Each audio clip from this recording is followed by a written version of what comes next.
এটা সনাতনী দেশ 82% ভূমি হিন্দু গো পারলে ঠেকাই না করে এটা সনাতনী দেশ 82% ভূমি হিন্দু গো পারলে ঠেকাই না করে।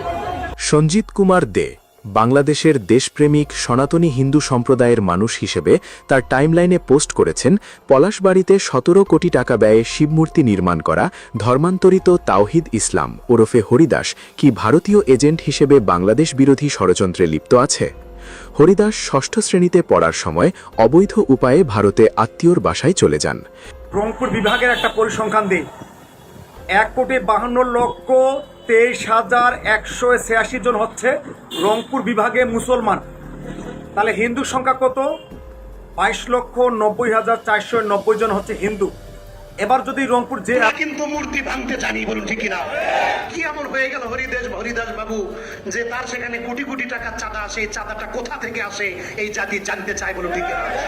বাংলাদেশ নিয়ে এই যে আমাদের সনাতনী ভাইদের যে সকল ষড়যন্ত্র দেখতেছেন, যারা এই ষড়যন্ত্রের সাথে জড়িত এবং ষড়যন্ত্র করতেছে, তাদের প্রত্যেকের খবর নিয়ে দেখেন। দাদাদের দেশে তাদের প্রত্যেকের বাড়ি আছে, শুধু বাড়ি না, তাদের সম্পত্তিও আছে, সম্পদ আছে, ব্যাংক ব্যালেন্স আছে, ঠিক আছে? শুধু তাই না, তাদের পাসপোর্টও আছে। একটু খবর নিয়ে দেখেন। আসসালামু আলাইকুম দর্শক, গাইবান্ধার পলাশবাড়ির রাম মন্দির নির্মাণ নিয়ে সারা দেশে আলোচনা এবং সমালোচনা ঝড় উঠেছে। মুসলিমরা বলছে হরিদাস বাবু রাম মন্দির নির্মাণের কোটি কোটি টাকা কোথায় পেল। এদিকে সোশ্যাল মিডিয়াতে কিছু ছবি ভাইরাল হয়েছে। ছবিতে দেখা যাচ্ছে হিন্দু নেতারা ভারতের সাথে গোপন বৈঠক করছে। দর্শক, বিস্তারিত গুরুত্বপূর্ণ চাঞ্চল্যকর তথ্য উঠে এসেছে আজকের এই ভিডিও জুড়ে।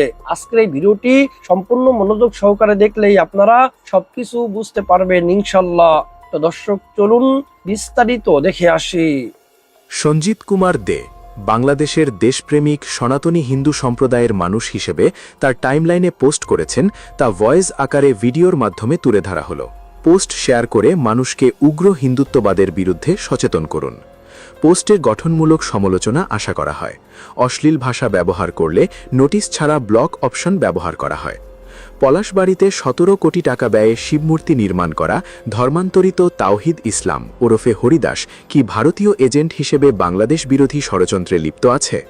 হরিদাস ষষ্ঠ শ্রেণীতে পড়ার সময় অবৈধ উপায়ে ভারতে আত্মীয়র বাসায় চলে যান। সেখানকার পঞ্চায়েত প্রধানের কাছ থেকে এতিম সার্টিফিকেট নিয়ে উচ্চ মাধ্যমিক সম্পন্ন ও ইলেকট্রনিক বিষয়ে ২ বছরের বিশেষ প্রশিক্ষণ গ্রহণ করেন। ২০১০ সালে দেশে ফিরে রাজধানীর উত্তরায় পুরাতন এসি মেকানিকের কাজ শুরু করেন। ২০১৮ সালে সবজি বিক্রেতার সাথে সাবলেট বাসা ভাড়া নেন। সেখানেই বিয়ে ও ২০১৯ সালে ধর্মান্তরিত হয়ে তাওহিদ ইসলাম নাম ধারণ করেন। সেই সময় জিজ্ঞাসাবাদে হরিদাস র‍্যাবকে জানান, তার শ্বশুরের পরিচয়ে ময়মনসিংহের ফুলবাড়িয়া এলাকায় কিছু জমি ক্রয় করেন। শ্বশুরের মাধ্যমে এলাকার লোকের সাথে নিজেকে একজন বিত্তশালী লোক হিসাবে পরিচিত হন। পাশাপাশি প্রচার করতে থাকেন তিনি প্রধানমন্ত্রীর পরিবারের সদস্যদের প্রোটোকল অফিসার। দামি গাড়ি হাঁকিয়ে এবং পোশাক পরিধান করে স্থানীয় রাজনীতিবিদ, গণ্যমান্য বিত্তশালী ব্যক্তিদের সঙ্গে পরিচয় ও সখ্যতা গড়ে তোলেন। প্রধানমন্ত্রীর নিকটাত্মীয়ের সহায়তায় প্রভাব খাটিয়ে বিভিন্ন উন্নয়নমূলক প্রজেক্টে বিনিয়োগের প্রলোভন দেখান। এছাড়াও বিভিন্ন সরকারি দপ্তর থেকে অর্থ এবং উন্নয়নমূলক কাজ করতে তাদেরকে আশ্বস্ত করতেন। তার মিষ্টি আচরণে প্রলুব্ধ হয়ে অনেকেই চাকরি, বদলি, টেন্ডার সহ বিভিন্ন বিষয়ে তদবির নিয়ে তার কাছে আসা শুরু করেন। তিনি এই সুযোগকে কাজে লাগিয়ে চাকরি প্রত্যাশী, পছন্দমতো জায়গায় বদলি, সরকারি চাকরি, বিভিন্ন ক্রয় বিক্রয় ও উন্নয়নমূলক কাজের টেন্ডারে অংশগ্রহণ করতে ইচ্ছুক ব্যক্তিদের কাছ থেকে টাকার বিনিময়ে কাজ বাগিয়ে এনে দেওয়ার প্রতিশ্রুতি দিয়ে প্রতারণার মাধ্যমে অর্থ আত্মসাৎ শুরু করেন। এ সময় র‍্যাব আরও জানায়, হরিদাসের সঙ্গে গ্রেফতার হওয়া ইমরান মেহেদী হাসান স্বাস্থ্য অধিদপ্তরে কর্মরত তার বিভিন্ন সহযোগী সহ অন্যান্য ক্লায়েন্ট সংগ্রহ করে হরিদাসের নিকট নিয়ে আসতেন। এ সময় হরিদাস স্বাস্থ্য অধিদপ্তরে বিভিন্ন পদে চাকরি, পদোন্নতি এবং দলিলের বিষয়ে আশ্বাস দিয়ে মোটা অঙ্কের অর্থ আত্মসাৎ করেন। মজার ব্যাপার হলো, কমান্ডার মঈন বলেন, গ্রেপ্তারকৃত হরিদাস অত্যন্ত বচনপটু। একবার তার সাথে কেউ পরিচিত হলে তার প্রতারণার খপ্পর হতে বের হতে পারত না। তিনি প্রতারণার মাধ্যমে প্রাপ্ত অর্থ দিয়ে ২০১৯ সালে ফুলবাড়িয়া এলাকায় প্রায় ১ বিঘা Paris swimming pool entertainment park নামে রিসোর্টের কাজ শুরু করেন। সেখানে তার প্রলোভনে পড়ে অনেকেই টাকা লেনদেনের রসিদ ছাড়া তাকে লাখ লাখ টাকা লগ্নি করেন। ২০২০ সালে প্রায় ৩ কোটি টাকা ব্যয়ে রিসোর্টের কাজ শেষে ২০২১ সালের ফেব্রুয়ারি মাসে পর্যটকদের জন্য উন্মুক্ত করে দেন। রিসোর্টে প্রবেশ মূল্য 50 টাকা, সুইমিং পুলে গোসল 100 টাকা এবং রিসোর্টের ভিতরে ঘোরাঘুরির জন্য 50 টাকা করে টিকিট বিক্রি করা শুরু করেন। অনেকে বিবাহ, জন্মদিন সহ বিভিন্ন অনুষ্ঠানের জন্য তার রিসোর্ট ভাড়া নিতে থাকে। শ্রী হরিদাসচন্দ্র তরণী দাস বিভিন্ন বিত্তশালী ব্যক্তিদের তার রিসোর্টে আমন্ত্রণ জানাতেন। এই সময় তাদেরকে পলাতক প্রধানমন্ত্রী শেখ হাসিনার সাথে তার এডিট করা ছবি প্রদর্শন করে তার প্রজেক্ট সহ অন্যান্য প্রজেক্টে বিনিয়োগ করার কথা বলে অর্থ হাতিয়ে নেন। প্রতারণার কৌশল সম্পর্কে র্যাব কর্মকর্তা আরও বলেন, তার মোবাইলে বিভিন্ন নম্বর প্রধানমন্ত্রীর পরিবারের এবং তাদের নিকট আত্মীয়ের বিভিন্ন সদস্যের নামে সেভ করে ও কল দিয়ে দেখাতেন। নিজেকে প্রভাবশালী বলে জাহির করতেন, যদিও প্রকৃতপক্ষে তার কোনো রাজনৈতিক নেতা বা কর্মীর সাথে পরিচয় নেই, তার কোনো দলীয় পরিচয় নেই। প্রতারণা করে অর্থ উপার্জনই তার মূল লক্ষ্য ও পেশা।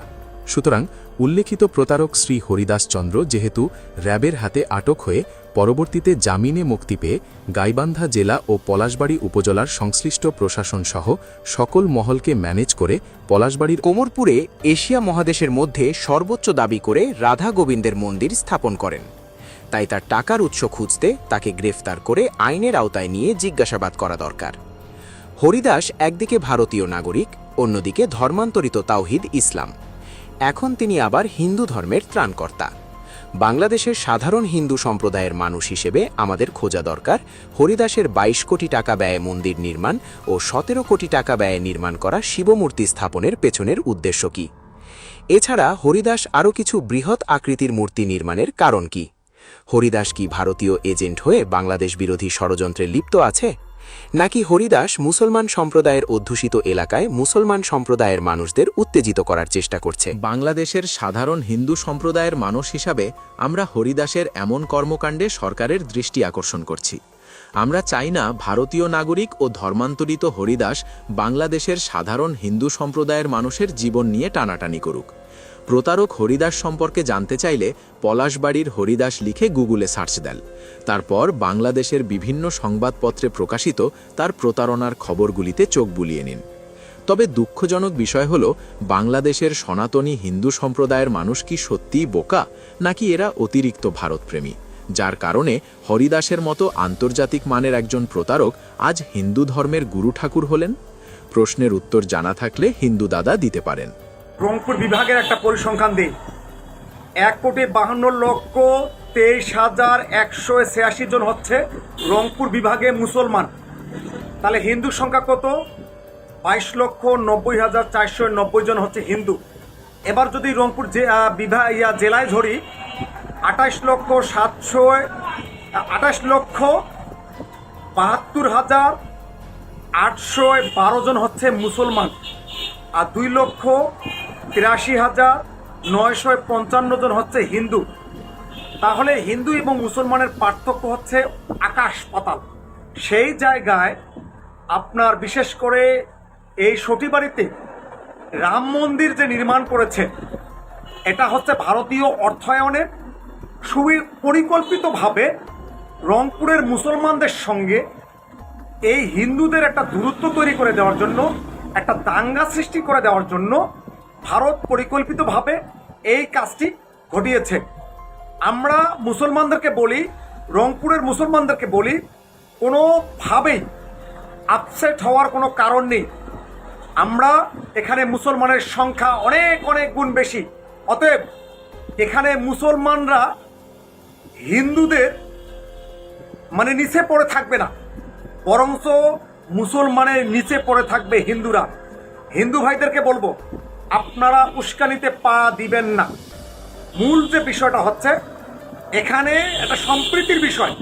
রংপুরকে হিন্দুদের সঙ্গে মুসলমানের একটা দাঙ্গা তৈরি করে দিতে যাচ্ছে ভারত সুপরিকল্পিতভাবে। এই জায়গাটাতে হিন্দু ভাইদেরকে বলবো, সম্প্রীতি বজায় রেখে আমাদের চলতে হবে। ধন্যবাদ। বাংলাদেশ নিয়ে এই যে আমাদের সনাতনী ভাইদের যেই সকল ষড়যন্ত্র দেখতেছেন, যারা এই ষড়যন্ত্রের সাথে জড়িত এবং ষড়যন্ত্র করতেছে, তাদের প্রত্যেকের খবর নিয়ে দেখেন। দাদাদের দেশে তাদের প্রত্যেকের বাড়ি আছে, শুধু বাড়ি না, তাদের সম্পত্তিও আছে, সম্পদ আছে, ব্যাংক ব্যালেন্স আছে। ঠিক আছে, শুধু তাই না, তাদের পাসপোর্টও আছে।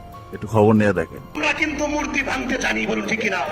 কি এমন হয়ে গেল হরিদাস বাবু যে তার সেখানে কোটি কোটি টাকার চাঁদা আসে, এই চাঁদাটা কোথা থেকে আসে এই জাতি জানতে চায়, বলুন ঠিক কিনা? সর্বপ্রথম যে দাবি ছিল নির্মাণাধীন উক্ত বৃহৎ রাম মন্দির প্রকল্পের সকল কার্যক্রম বন্ধ করা হোক। আমরা গতকাল শুনতে পেলাম যারা সাময়িকভাবে স্থগিত ঘোষণা করেছে তারা আমাদেরকে এতটাই বোকা মনে করেছে যে সাময়িক স্থগিতের ঘোষণা দিবে আর আমরা ঠান্ডা হয়ে যাব, তাই না? আমাদের চোখে ধুলো দিয়ে আপনারা আমাদের এই আন্দোলন রুখতে পারবেন না, বলুন ঠিক কিনা? আমরা ওখানকার রিসোর্টের যতগুলো মূর্তি আছে সকল মূর্তির অপসারণের দাবি জানাই, বলুন ঠিক কিনা? ওখানে একটা মূর্তিও থাকতে পারবে না। এবং শুধু ওখানে নয়, পলাশবাড়ির ড্রিমল্যান্ড একটা জায়গা আছে, সেখানেও একটা রিসোর্ট বানাইছে, সেখানেও শত শত মূর্তি তারা বানিয়ে রেখেছে। আমরা দাবি করি বাংলার জমিনে কোথাও এভাবে মাঠে ময়দানে মূর্তির সংস্কৃতি থাকতে দেওয়া হবে না, বলুন ঠিক কিনা? সম্মানিত উপস্থিতি, আমাদের দ্বিতীয় দাবি ছিল প্রকল্পটির অর্থায়নের উৎস, ব্যয়ের পরিমাণ, দেশি বিদেশি ব্যক্তি বা প্রতিষ্ঠানের সম্পৃক্ততা এবং আর্থিক লেনদেনের পূর্ণাঙ্গ তদন্ত পরিচালনা করা হোক। যেই লোকে এক সময় ফ্রিজের মেকার ছিল, টিভির মেকার ছিল, সবজিওয়ালার মেয়েকে বিয়ে করছে, আর সেই লোকে রাতারাতি কোটি কোটি টাকা দিয়ে মূর্তি বানিয়ে সেখানে একটা ব্যবসা কেন্দ্র খুলছে, এই দেশের জনগণ সেটা সহজে ছেড়ে দিবে না, বলুন ঠিক কিনা? এটা শুধু আমাদের দাবি নয়, আমাদের গাইবান্ধা জেলার বিভিন্ন হিন্দুদের সংগঠনের যে ভাইরা আছেন তাদেরও এটা মনের দাবি যে গাইবান্ধায় কত অবহেলিত মন্দির আছে, এই চাঁদা কোন রাষ্ট্র থেকে আসতেছে এবং যারা সেই তার অ্যাকাউন্টে সেই কোটি কোটি টাকার লেনদেন করতেছে তাদের পরিচয়টাই জাতি জানতে চায়, বলুন ঠিক কিনা? সম্মানিত উপস্থিতি, এটা শুধু একটা মূর্তির বিষয় নয়, বরং এর পিছনে এই রাষ্ট্রকে ব্যর্থ রাষ্ট্রের রূপান্তর করার জন্য, এই জনপদের স্বাধীনতা সার্বভৌমত্ব ধ্বংস করার জন্য পিছন থেকে যারা কলকাঠি নাড়তেছেন, যারা অর্থায়ন করতেছেন, আমরা সেই রাঘব বলদেরকে ধরতে চাই, বলুন ঠিক কিনা? প্রশাসন এখনো নীরব কেন? এখনো সেই রাঘব বলদেরকে গ্রেফতার করতে ব্যর্থ কেন? আমরা জানতে চাই, বলুন ঠিক কিনা? সম্মানিত উপস্থিতি, আমাদের তৃতীয় দাবি সংশ্লিষ্ট ব্যক্তি ও প্রতিষ্ঠানের ব্যাংক হিসাব, সম্পদের উৎস, আর্থিক লেনদেন সংক্রান্ত তথ্যাদি আইনানুগভাবে তদন্ত নিরীক্ষার আওতায় আনা হোক। কি বলেন? তার এক একটা অ্যাকাউন্টে কোটি টাকার লেনদেন ঘটছে, কি আমাদের প্রশাসন এতটাই কি দুর্বল যে কারা এই টাকাগুলো পাঠাচ্ছে সেটা বের করতে পারবে না? কি বলেন, পারবে কিনা? তাহলে প্রশাসন এখনো কেন পদক্ষেপ নিচ্ছে না এটা জাতি জানতে চায়, বলে ঠিক কিনা? চতুর্থ নম্বর, কোন বিদেশি রাষ্ট্র, সংস্থা বা ব্যক্তির প্রত্যক্ষ বা পরোক্ষ অর্থায়ন, প্রভাব বা সম্পৃক্ততা রয়েছে কিনা তা গোয়েন্দা সংস্থা ও সংশ্লিষ্ট কর্তৃপক্ষের মাধ্যমে যাচাই করা হোক। পঞ্চম নম্বর, আমাদের দাবি প্রকল্পটিকে কেন্দ্র করে দেশের সার্বভৌমত্ব, জাতীয় নিরাপত্তা, সামাজিক স্থিতিশীলতা ও সাম্প্রদায়িক সম্প্রীতির জন্য কোনো ঝুঁকি রয়েছে কিনা তা বিশেষভাবে তদন্ত করতে হবে। আমাদের ষষ্ঠ নম্বর, আমাদের দাবি সংশ্লিষ্ট ব্যক্তি বা গোষ্ঠীর বিরুদ্ধে প্রচলিত অভিযোগ সমূহ নিরপেক্ষভাবে তদন্ত করে প্রমাণিত হলে তাদের বিরুদ্ধে আইনানুগ ব্যবস্থা গ্রহণ করতে হবে। 7 নম্বর, আমাদের দাবি উক্ত প্রকল্পের সাথে বিদেশি কূটনৈতিক সম্পৃক্ততার অভিযোগ বা আলোচনা সত্য কিনা তা পররাষ্ট্র মন্ত্রণালয় ও সংশ্লিষ্ট সংস্থার মাধ্যমে যাচাই করা হোক। তদন্ত যদি কোনো বিদেশি হস্তক্ষেপ, অনুপ্রেরক প্রভাব বিস্তার বা কূটনৈতিক শিষ্টাচার বহির্ভূত কর্মকাণ্ডের প্রমাণ পাওয়া যায় তাহলে বাংলাদেশ সরকারের পক্ষ থেকে প্রয়োজনীয় কূটনৈতিক পদক্ষেপ গ্রহণ এবং সংশ্লিষ্ট বিদেশি মিশনের নিকট আনুষ্ঠানিক প্রতিবাদ ও ব্যাখ্যা চাওয়ার ব্যবস্থা করা হোক। বাংলাদেশের একটা গ্রামের মধ্যে ভারত হাই কমিশনারের কি কাজ এই জাতি জানতে চায়, বলতে গেলে ভারতের সর্বোচ্চ তিনবার ভারতের হাই কমিশন সেখানে এসে সেই হরিদাস বাবুর সাথে ভারতের হাই কমিশনের কি কাজ এই জাতি জানতে চায়। কি গোপন দুর্বিসন্ধি তাদের মধ্যে হচ্ছে এই জাতি সেটা জানতে চায়, বলুন ঠিক কিনা? সাংবাদিক ভাইদেরকে উদাত্ত আহ্বান জানাবো, দেশের স্বার্থে, দেশের সার্বভৌমত্বের স্বার্থে আপনারা মুখ খুলুন, আপনারা এই তথ্য উদ্ঘাটন করুন। সম্মানিত উপস্থিতি, আমাদের 8 নম্বর দাবি হলো গাইবান্ধা জেলা ও রংপুর বিভাগের শান্তি শৃঙ্খলা সাম্প্রদায়িক সম্প্রীতি এবং বাংলাদেশের স্বাধীনতা সার্বভৌমত্ব রক্ষায় প্রয়োজনীয় সকল কার্যকর ব্যবস্থা গ্রহণ করা। আমাদের এই দাবিগুলো আমরা স্মারকলিপি আকারে আমাদের বাংলাদেশের প্রধানমন্ত্রীর কাছে পাঠিয়ে দিয়েছি। আমাদের পুলিশ সুপারের মাধ্যমে আমরা আমাদের স্বরাষ্ট্রমন্ত্রীর কাছে পাঠিয়ে দিয়েছি। আমরা আজকে মানববন্ধন করতেছি, আমরা সংবাদ সম্মেলন করেছি। আমরা তাদেরকে আজকের এই মানববন্ধন থেকে আলটিমেটাম দিচ্ছি, যদি অতি দ্রুত যদি কোনো বাস্তবমুখী কোনো পদক্ষেপ গ্রহণ করা না হয়, ওই মূর্তিগুলো যদি অপসারণ করা না হয়, তাহলে আমরা ইনশাল্লাহ আগামীতে আমরা এই গাইবান্ধা জেলার সর্বস্তরের রাজনৈতিক অরাজনৈতিক সর্বস্তরের আলেম উলামা মুসল্লি এমনকি সাধারণ হিন্দু ভাইদেরকে সাথে নিয়ে আমরা পলাশবাড়ি সেই হোসেনপুর এলাকার দিকে আমরা লং মার্চ ঘোষণা করবো ইনশাআল্লাহ। আমরা কারা কারা সেই লং মার্চের জন্য আইন আমরা হাতে তুলে নিতে চাই না, কিন্তু যদি আমাদেরকে বাধ্য করা হয়, আমরা কিন্তু ভিতুর জাতি নই, আমরা সেই মোহাম্মদ বিন কাসিমের সন্তান, বলুন ঠিক কিনা?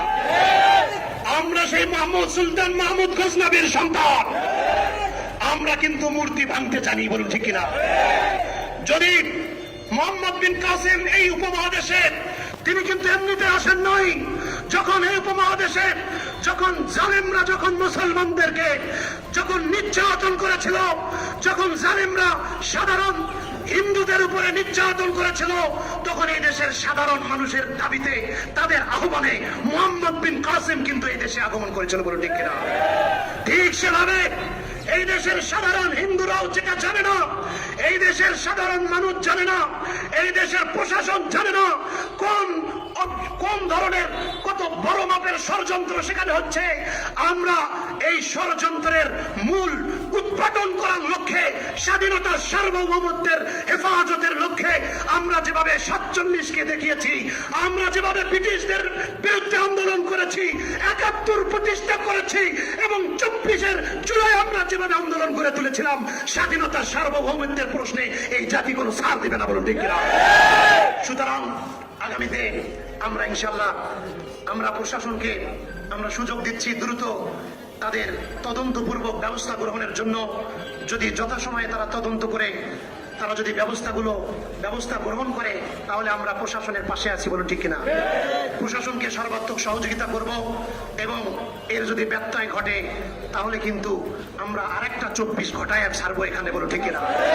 প্রশাসন তখন আমাদের দায় দিতে পারবে না। এই বিক্ষুব্ধ জনতাকে প্রশাসন দমায় রাখতে পারবে না, বলুন ঠিক কিনা? ইনশাআল্লাহ আমরা সেই ইমানি জজবা ধারণ করে, আমরা সেই গজওয়াতুল হিন্দের সেই চেতনা ধারণ করি, আমরা শাহাদাতের তামান্না ধারণ করি, বলুন ঠিক কিনা?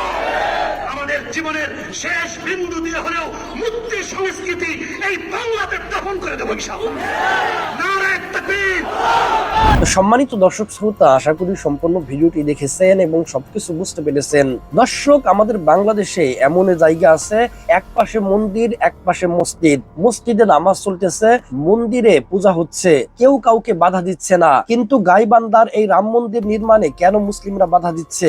আসলে কথাগুলো একটু বুঝতে হবে। গাইবান্ধার পলাশবাড়ির রাম মন্দির যে প্রতিষ্ঠা করেছে, উনি হলেন হরিদাস চন্দ্র দাস। এই হরিদাস চন্দ্র দাস আপনারা সকলেই মিডিয়াতে দেখেছেন যে শেখ হাসিনা থাকতে গ্রেফতার হয়েছিল বিভিন্ন প্রতারণার মামলায়। কিন্তু এই সময় এসে সে এত হাজার হাজার কোটি টাকা কোথায় পেল এই রাম মন্দির নির্মাণ করার জন্য? এইসব প্রশ্নেই মুসলিমদের মনে জট বেঁধেছে। মুসলিমরা বলতেছে তারা রাম মন্দির নির্মাণ করুক, তাতে আমাদের কোনো সমস্যা নেই। রাম মন্দির নির্মাণের ফাঁদে যেন ভারত যেন বাংলাদেশকে দখল করতে না পারে, কারণ বাংলাদেশ হলো আমাদের মাতৃভূমি। এই মাতৃভূমির 1 ছটাক 1 ইঞ্চিও কাউকে দখল করতে দিব না, এটাই বলতেছে মুসলিমরা। তো প্রশাসনের কাছেও আমরা অনুরোধ করি যে আপনারা একটু খতিয়ে দেখুন, আপনারা একটু যাচাই বাছাই করে দেখুন যে সেখানে কি আসলেই কোনো সমস্যা আছে কিনা, আসলেই কি তারা পূজা করার জন্য, তারা তাদের ধর্মের ইবাদত করার জন্য এই রামের মূর্তি নির্মাণ করছে, নাকি তারা দেশের মধ্যে অরাজকতা সৃষ্টি করার জন্য নির্মাণ করতেছে। এটা প্রশাসন আপনারা খতিয়ে দেখবেন। তো দর্শক, আজকের এই ভিডিওটি এ পর্যন্তই। আজকের এই ভিডিও নিয়ে আপনাদের মন্তব্য কি? আপনাদের মূল্যবান মন্তব্য অবশ্যই কমেন্ট সেকশনে জানিয়ে দিবেন। আজকের এই ভিডিওটি এ পর্যন্তই। আজকের এই ভিডিওটি ভালো লাগলে লাইক এবং শেয়ার করে দিন। আর হ্যাঁ, নিত্য নতুন আপডেট ভিডিও পেতে চ্যানেলটি সাবস্ক্রাইব করতে ভুলবেন না। দেখা হবে নতুন ভিডিওতে। ততক্ষণ ভালো থাকুন, সুস্থ থাকুন, এই দোয়া রইল। আসসালামু আলাইকুম ওয়া রাহমাতুল্লাহ।